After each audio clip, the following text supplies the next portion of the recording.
Y en medio de aquel proceso, Dios empieza a inquietarme, ¿no? Y empieza a inquietarme a ser pastor. Digo, si yo pudiera ser pastor, pero ¿de qué forma? Tengo que pagar la carrera de teología, que es cara para un cubano, es cara. Si estudio, entonces ¿a qué me voy a dedicar y cómo mantengo mi familia? O sea, no había manera. Y en medio de todo esto, comienza el ministerio conociendo a alguien muy importante. Y vamos a ver algunas fotos acá, y me refiero a Susan Piraino. Susan Piraino la conocí en Cuba, que fue a Cuba con el ministerio de Caro Report. Es un ministerio evangelístico tremendo, con más de 40 años de experiencia y de trabajo con Dios, bautizando miles de gente o miles de personas alrededor del mundo, evangelizando por las redes, por todos lados. Y entonces fueron a Cuba a una campaña y la iglesia me invita como cantante de este ministerio. Y ahí los conozco. Susan es parte del ministerio de Caro Report, pero es una bella persona, vive acá en Los Ángeles, California. Y entonces, al conocer esto, la vida me cambió totalmente. Conocer al pastor John Carroll y a su equipo me cambió totalmente. A tal punto que el pastor me dijo, ¿por qué no estudias teología? Digo, bueno, no estudio teología, bueno, porque no tengo dinero para pagar la carrera, porque no tengo dinero para mantener a mi familia. Si empiezo a estudiar en el seminario, Dios no puedo. Dice, bueno, pues el ministerio Caro Report te va a pagar la carrera y te va a mantener los 4 años. Miren cómo Dios hace las cosas. Los 4 años que vas a estar estudiando para ser, porque tú tienes que ser pastor. Y bueno, ok, amén. Y empecé a estudiar teología. Pero ahí no termina. Así comenzó nuestro ministerio. Y este ministerio nos apoyó no solamente con la carrera de teología, no solamente poniéndonos el pan en la mesa desde los Estados Unidos, sino que nos apoyó también con equipos, con cámaras súper profesionales, teleprompter, equipos de sonido, todos los hierros, como se dice en Cuba, todos los hierros para hacer extensivo el evangelio a través de las redes sociales. Hicimos programas de televisión, programas de salud. Mi esposa, esa es mi esposa, esa es mi bella esposa, y mi camarógrafa, mi luminotécnica, mi sonidista, mi maquillista, mi estilista. Ella era todo, o es todo. Y entonces nos apoyaron también con presupuesto para campañas en Cuba. Yo hacía 40 conciertos al año y hacía alrededor de 25 campañas al año en Cuba. O sea, son 65 actividades misioneras al año. Es bastante para una persona común, pero el ministerio Carter fue quien siempre sufragó los gastos de todas esas campañas. Entonces, comenzamos no solamente a dar palabras, sino también a ayudar a muchas personas que estaban en desastre. Entonces el ministerio nos enviaba dinero y nosotros también, de lo que nos daban, también destinábamos para ayudar a otras personas en desastres, personas que perdieron su vivienda en ciclones. Construimos iglesias en Cuba. Ahí me tienen trabajando la construcción también, construyendo la iglesia de Cuatro Caminos, Renuevo, allá en Mayabeque. Son familias, un templo casi terminado. Ahí está su servidor, Joan usaba barba. Entonces, todo esto Dios lo hizo posible usando al ministerio Carter. Esto abrimos en lugares de extrema pobreza, abrimos nuevas iglesias allá en Cuba también.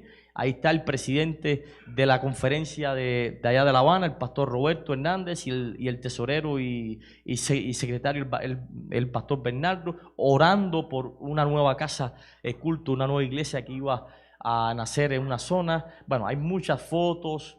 Esa es mi esposa con las cámaras y qué sé yo. Nos movíamos en un triciclo también que nos compró este ministerio para tener movilidad. Hicimos cosas muy lindas. Fue una etapa hermosa ya en iglesia predicando. Fue una etapa hermosa donde hicimos además podcasts en la época también de COVID, haciendo programas en la calle. Una etapa linda. Hicimos conciertos también en las calles, también hacíamos conciertos. Una etapa linda. Hubo muchos bautizos, se alcanzaron a muchas personas Y Dios usó I'm muchísimo John al Carter in pastor Carter. Moscow. Now in Kiev, the capital of Ukraine. I'm John Carter in Petra, reporting from India. In Colombia. I'm John Carter. Today, The word began in a village, Este es el ministerio de Carter Reporter en el changing mundo. thousands of lives. Our eyes are going to be opened to the discovery of amazing truths. Program. Но перед тем, как мы перейдем к рассмотрению этой It темы, is my privilege с удовольствием to introduce to Miren you esto. представляю вашему вниманию Pedro, Педро, who comes all the way from Cuba. который приехал к нам из Кубы. He's going to come and sing for you. Он сейчас выйдет на сцену и исполнит Would you- чудесное произведение. Would you please welcome him tonight? Прошу вас приветствовать его. Pedro. Педро. Eso fue una gira en Rusia, donde el ministerio me invitó allá. Solo un corto.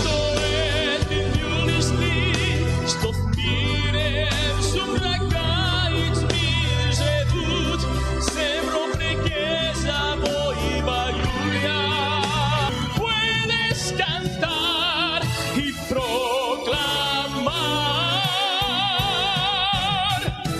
Hoy libre soy.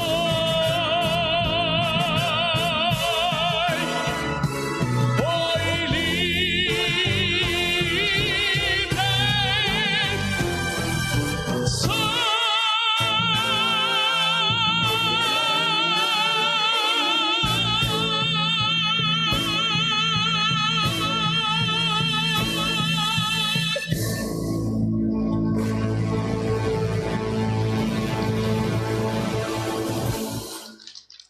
Este es el pastor Carter, el hombre que Dios usó para cambiar mi vida. Yo lo agradezco muchísimo. Este ministerio han hecho 6 campañas en Rusia, 6 en Ucrania, El Salvador, la India, Papúa Nueva Guinea, Islas Salomón, Filipinas, Sudáfrica, Estados Unidos, Cuba. Bueno, se han paseado por el mundo entero. Y recibo una llamada me pongo en contacto con Susan Piraino, la secretaria del pastor, la que vieron anteriormente, y me dice: Pedro, ¿te gustaría dar una gira con nosotros? Digo, wow, claro, por supuesto. ¿Para dónde? Para Rusia. Entonces, pasó el tiempo y no me llamó más. Yo di un concierto en la iglesia del Cerro, allá en La Habana, y la iglesia me hizo un pequeño regalo que yo le estimo muchísimo, porque dentro de la bolsa donde tenía las cosas, allí había un libro de Danny Shelton titulado La bendición viene al avanzar. Escuchen esto bien. Entonces yo soy un ávido lector, me gusta mucho leer y empiezo a leer, y es como Danny Shelton creó ese imperio de 3ABN o 3ABN, el canal de televisión. Y cuando estoy viendo la galería de fotos, me llamó muchísimo la atención una foto de un local grande, allí donde estaba el pastor predicando. Y entonces yo soy muy imaginativo, yo me imaginaba allí cantando y yo escuchaba a la gente, amén, amén, aleluya. Y yo así me imaginaba. Pero yo dije dentro de mí: Señor, si tú me das la posibilidad de ir a ese lugar, pero no me dio la fe para decírselo audible, ¿no? Sino que lo dije en mi corazón y me quedé con aquello guardado.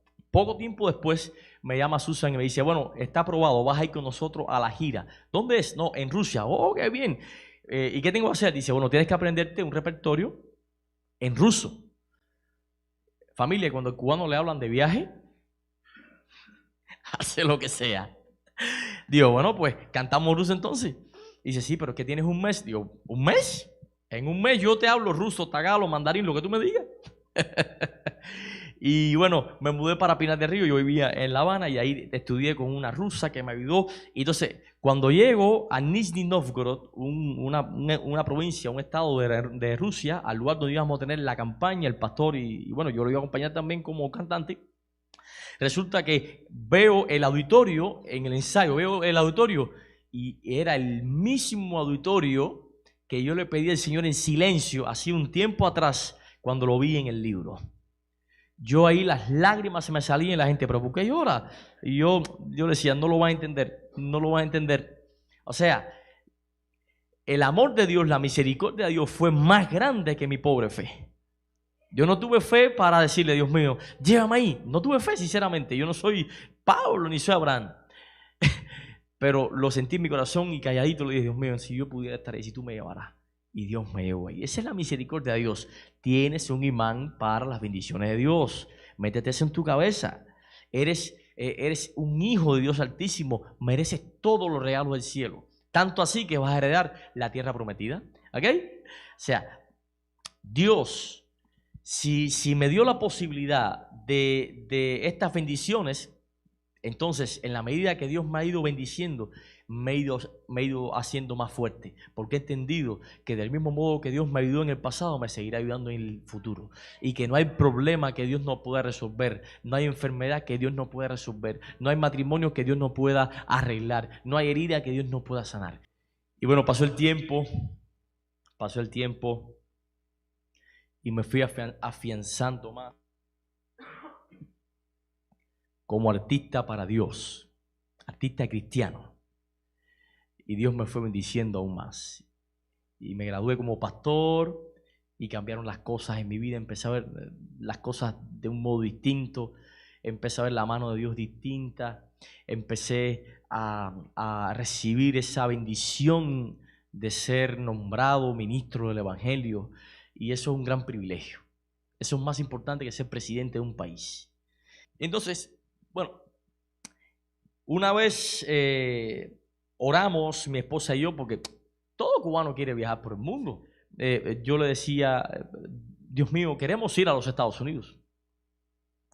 Es un país donde nuestro ministerio puede tener mayor alcance, podemos ayudar a nuestros hermanos en Cuba, podemos hacer tantas cosas lindas con los obreros en Cuba, con el pueblo cubano. Yo centrado en Cuba, ¿no? Pero después Dios me ha ido abriendo más la puerta. Pero hay tres condiciones que quisiéramos ponerte para poder ir a los Estados Unidos. Primero, es mi experiencia personal. Que aparezca alguien que corra con esos gastos, porque no tenemos dinero para ir los tres. Segundo, venir los tres. Y tercero, venir y trabajar con la obra. ¿Ves? Entonces, pasaron 5 años haciendo la oración y nada. Hasta que apareció el ministerio Carter, el ministerio de Carter Report, y nos dijo, Carriles, ¿quieren venir a los Estados Unidos? Claro. ¿Quieren venir a colaborar con nosotros? Yo, claro. Bueno, pues entonces nosotros vamos a correr por tus gastos, los tuyos y los de tu familia. ¡Wow! Dios, pastor, eso es caro.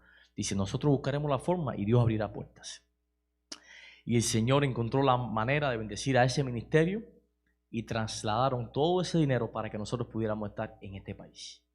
Si estamos aquí es gracias a Dios y gracias a la herramienta que Dios usó para poder estar aquí. Por eso yo no puedo dejar de mencionarlo, porque honor a quien honor merece. Y sería yo muy ingrato dar este testimonio y no mencionar a este ministerio que tanto ha hecho por mi familia y por mí. Entonces, pero no fue fácil la llegada hasta aquí. No fue fácil. Resulta que tuvimos que venir como todo un emigrante por fronteras. Viajamos Cuba, Nicaragua, Guatemala, Honduras, Nicaragua, Honduras, Guatemala, México, ahora sí. Y entonces pasamos momentos muy difíciles, yo siempre con mi sonrisa al aire, ¿no? Porque tenía también la responsabilidad de darle tranquilidad a mi esposa en medio de situaciones tan difíciles y tan complejas que pasamos. Y tenía también el compromiso de procurar que la niña no se me traumatizara. Entonces yo le decía a la niña, oye, esto es una aventura de los conquistadores, ¿ok? Vamos a dormir en el piso, vamos a pasar por selva, vamos a hacer esto, aquello. Y bueno, pues la niña lo tomó como un campismo al punto que me dijo estos días, papi, yo quiero volver a pasar la travesía. Digo, tú no sabes lo que estás hablando. Fíjense, la pasó buena. Entonces, ahí tiene mi niña. Estas fueron las demás mujeres que se me tiraron arriba, que se me unieron para que le cargara la mochila, para que le ayudara a cruzar el puente, el río, lo otro. Bueno, ahí estaba el hombre todo sudado. Y pasamos por momentos muy difíciles. Pero vimos la mano de Dios siempre apoyándonos. Le doy las gracias a Dios porque en México estábamos allá en los cerros de Chiapas. ¿Hay algún mexicano acá? Ok. Bueno, escuchen, mexicanos. Estuve por los cerros de Chiapas, allá arriba. Y óigame, aquello está difícil ahí arriba. Yo metido, son 2 kilómetros y tanto para arriba con unos peñascos así, que la goma pasaba, ay Dios mío, fue terrible. Y entonces, ahí arriba yo dije, oye, difícil que el diablo venga a atentar acá, porque eso está lejos para arriba. Y está más cerca del trono, ¿no? Entonces llegamos ahí arriba y por la madrugada y abren la puerta de la camioneta, así, ¿no? Y dicen, ¿quién es el pastor? Ay, Dios mío. La voz ni me salía. Yo. Y yo bajé. Y bueno, baja, había una cantidad de muchachos. Digo, bueno, ¿qué fue lo que pasó? ¿Qué fue lo que hice? Dice, mire, nos dijeron que había un pastor adventista en este grupo de ustedes. Digo, sí. Dice, bueno, pues nosotros somos adventistas del séptimo día. Y estamos aquí para protegerlo, ¿ok? Nosotros somos los que controlamos toda esta zona. Entonces, baje para que coma algo, usted y su familia. Digo, mira, yo no puedo comer sin que le dé comida a las demás personas que vienen en el grupo. No eran cristianos, pero ya veníamos de Cuba, ¿ves? ¿Y cuántas son? Somos 16. Dice, bueno, comida gratis para todo el mundo. Entonces, bueno, pues comida y qué sé cuándo. Y aquello fue lindísimo. Entonces, cuando llegamos a Tapachula, nos encerraron en una bodega allí también. Pasamos hambre, pasamos hambre. Pero al segundo día tocan la puerta y dicen, ¿quién es el pastor? Digo, yo. Y lo buscan ahí abajo. Digo, ay, mi madre, un tiro en la cabeza. Bajo y habían unas hermanas también de Tapachula que nos dijeron que había un pastor aquí. Digo, espera, porque es la segunda persona que le dicen esto. ¿Y quién es que le dice esto a usted? Dice, bueno, a mí me lo dijo el doctor Felipe, el que venía a dar la conferencia. Digo, parece que Felipe tiene buenas amistades. Y entonces, bueno, esas hermanas de la iglesia adventista de Tapachula, diario, nos llevaban jabas con comida, abrigo. Entonces comíamos nosotros, pero también comían los que estaban con nosotros. Y fuimos testimonio para todos los que viajaron con nosotros hasta los Estados Unidos, al punto que nos montábamos en un transporte y automáticamente no me dejaban tener a mí, ya, yo me pongo para acá, no me dejaban tener a mí la primicia, ¿no? Me decían, pastor, ore. Y parecía que andaba con la iglesia adventista rastro, pero no, eran personas de la calle, personas que no tenían ningún credo religioso, pero me veían como un testimonio de la presencia de Dios. Y ahí el pastor oraba. Y entonces salíamos y después que oraba, entonces la mafia, porque son mafiosos, la mafia que nos trasladaba era que arrancaba el carro y salía. Increíble el testimonio que Dios hizo por medio de nosotros. Y llegamos a los Estados Unidos. De hecho, hay 2 entrevistas en internet hechas en los estudios de Los Ángeles del Caro Report que les invito a que la vean. Está en la página, en el canal de YouTube de Caro Report, de Carter Report. Ahí búscala, que le va a encantar la entrevista. Aquí, esto es solo 30 segundos de la entrevista, ¿no? Life, liberty, and the pursuit of happiness. They leave everything behind. They face political, financial, and physical challenges with every step. Recently, a small family from Cuba came to seek refuge in America, a land where all men are created equal. Pastor Pedro, his wife Ada, and their daughter traveled 4,500 miles through rugged mountains and dense forests. They navigated their way into and out of strange cities, praying for safety. The Carter Report Ministry made possible there's a river. La niña entró en pánico. Ay, yo no quiero. My daughter again, she was in a panic attack. Yo estaba en pánico también. I was in panic. Pero tenía que darle aliento y todo va a estar bien. But I had to be strong. I was telling my daughter everything's going to be fine. Ese fue el primer peldaño de la escalera de la travesía. That was the first step. Murió de frío también. Died just because personas que en el camino murieron. Died. Sí, es bien triste. It was very sad. Entonces, nosotros subíamos esas sierras de Chiapas en camionetas de 4x4. So we would climb those mountains in Chiapas in pickups. Bueno, eso es un pedacito solamente de la entrevista para que se animen y la vean. Es una entrevista en 2 partes. Búsquenla en el canal de YouTube de Carter Report. Así mismo lo busca, de Caro Report, y usted va a tener acceso a eso y a las predicaciones del pastor, que son muy buenas también. Pero vimos la mano de Dios.